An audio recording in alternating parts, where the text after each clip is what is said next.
What's up, YouTube? How's everyone doing? It's your boy Reg here, and for this episode, I'm gonna call this like the coverless version. I'm gonna take a usual break from the shelves because I literally forgot I had like CDs that I don't have covers for, which I left in this like little slot right here.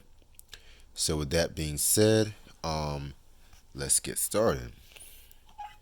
So the first album is Jadakiss's "Kiss of Death." This came out in 2004. This album was for the most part okay. I wasn't really too big of a fan of it. It wasn't as good as his first album.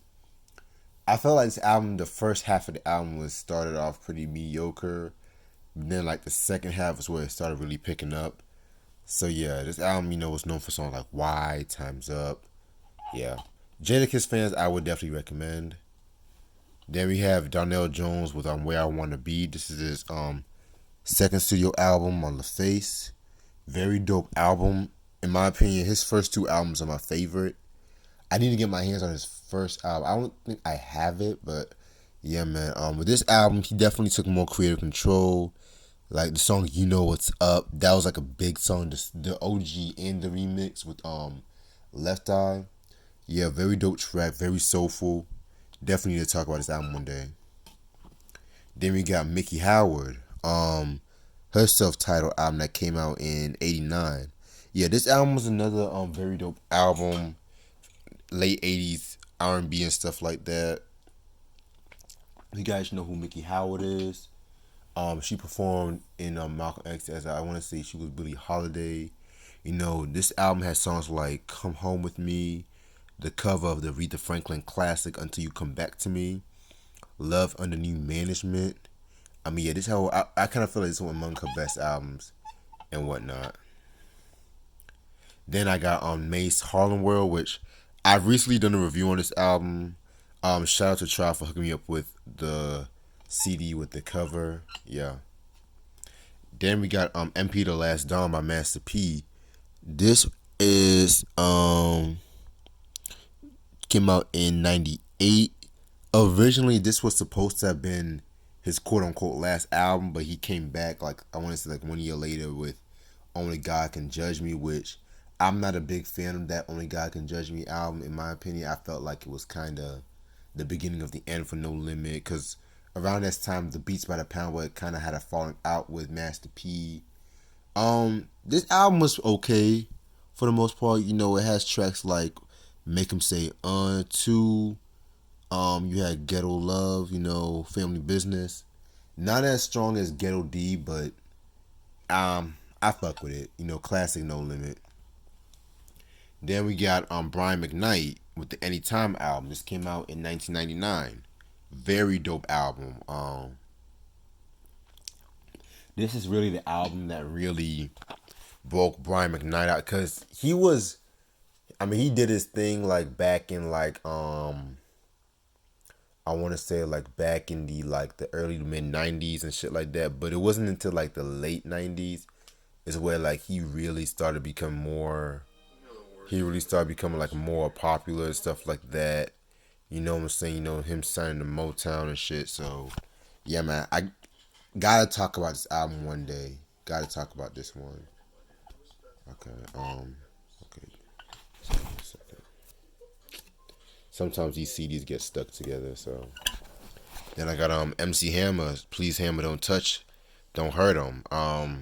This came out in 1990. Yeah, like just to let y'all know, a lot of these CDs in this lot I got from a CD lot. So a lot of this album you'll be surprised that's in here, but yeah, man, this is an album with like you can't touch this. His cover of Have You Seen Her? I mean, you know this whole album. I mean, it got people a lot into hip hop and shit like that. So yeah. Then we got Missy Elliott with the Missy So Addictive album. I want to say this album came out in 2001. Yeah, this was a very dope album, man. Very, very dope album. This album, I want to say, had its tracks like, Get Your Freak On. Her and Timbaland always doing their thing on the production. Yeah, and then we got the Violator soundtrack with the album. Very dope album. I gotta actually listen to it. It's been years since I peeped this one, so yeah, man, I gotta re-listen to this. Then I got Kelly Price, Soul of a Woman. This is the first album that came out in '98. Classic album, in my opinion. Like, this whole album, very, very good album. I mean, Friend of Mine was a big song.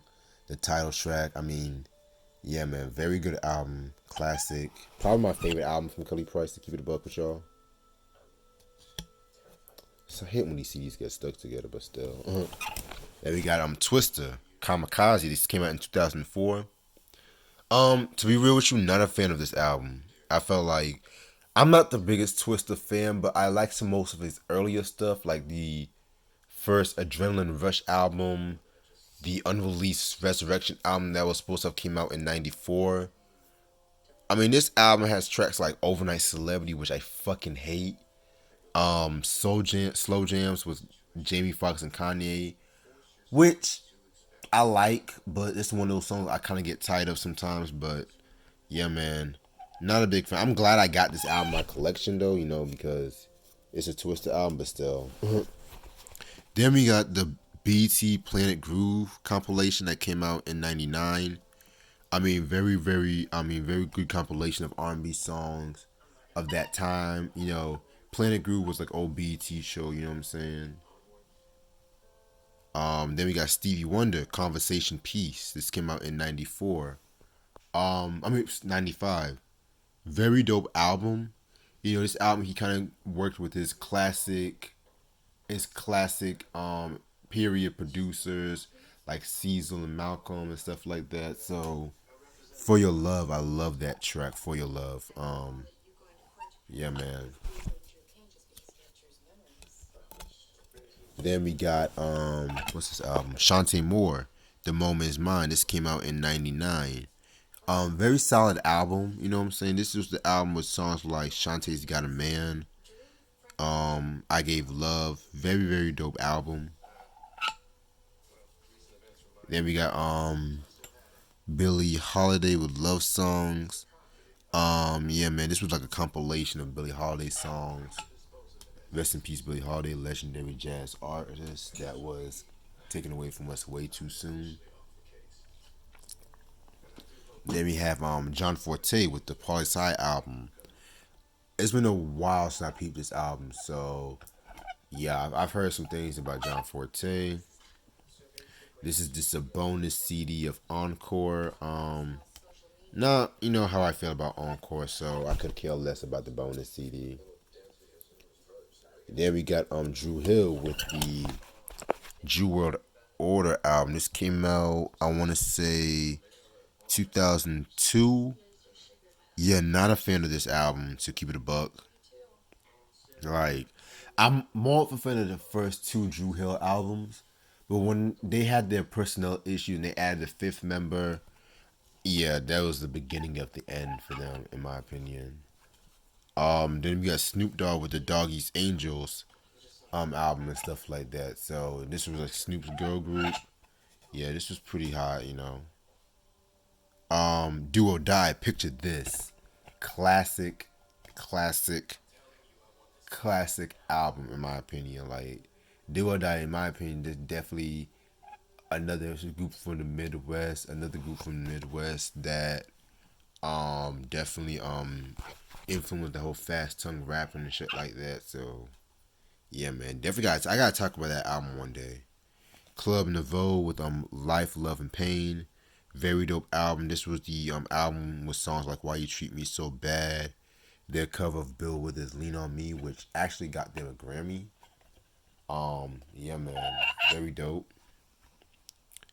Then we got George Clinton with his greatest hits album.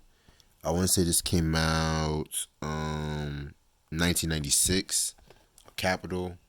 Yeah, man. P Funk, George Clinton. Y'all should know about that. Okay. Okay. Then we got Boys to Men. Nathan, Michael, Sean, and Wanye. This came out in, I want to say, 2000. I'm not a really big fan of Ballada Boys to Men, so I gotta re-listen to this one and shit like that. So yeah, yeah, because around that time they were going through some issues. I think around that time they left Motown around that time too. And then I got Ashanti with her self-titled album. This one was pretty good. This one was pretty hot. I mean, not the biggest Ashanti fan, but it had some joints. And the final album from this cover list is 3T, Brotherhood. Y'all should know who 3T are. Tito Jackson of the Jackson Fives.